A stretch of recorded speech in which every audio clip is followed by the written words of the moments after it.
Okay, so about a year ago, I made a video talking about vetmedin, which was probably definitely the most expensive medicine that I had to put Doyle on. But I also feel like it was one of the most effective medications. And recently, a lot of people have asked me what his first symptoms were, what his consistent symptoms were, whether or not he lost his appetite, what medicines worked and didn't work. And, that's the unfortunate part is that what medicines really helped him may not help your animal. I hope they do.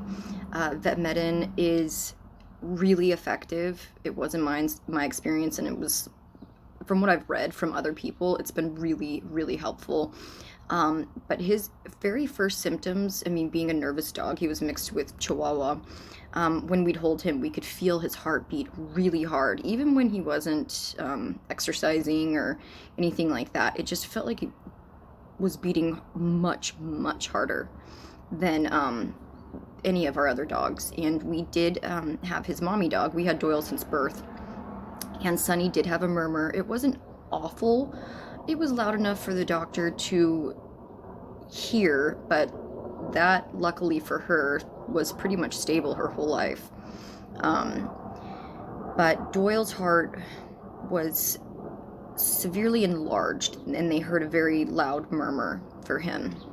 And it ended up being that cardiomyopathy, which is like a fancy way of saying your heart's leaking and eventually going to fail, which really sucks. And he only started fainting about a year after his diagnosis. And it was most of the time it was when it was hotter, when he'd be running and barking. And it started with just his back legs, and then it went to full-on fainting. And the first drug that they gave once he was already on benazepril and vetmedin was a cough syrup, which I didn't understand at the time, called Vicodin.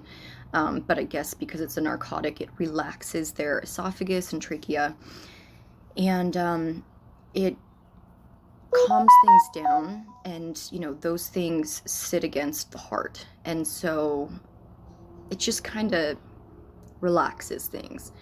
And that definitely helped him, and it helped him with the coughing.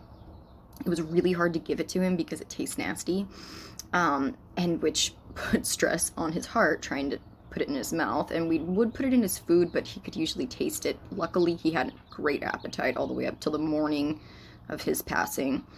But when the fainting things kept happening, we got another chest x-ray, and he had fluid, some in his lungs, some around his heart, so they put him on Lasix.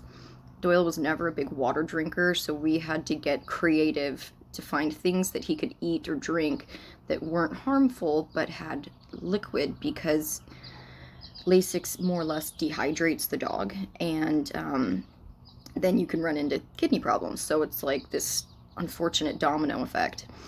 And oh, hello, laddie. And hi. And from there, we learned about oxygen therapy. So we would get oxygen, and when he would have a passing out fit, which definitely lessened with the Lasix, we would get him oxygen immediately. That definitely helped, because they pass out because there's no oxygen flowing to their brain and their limbs and everything.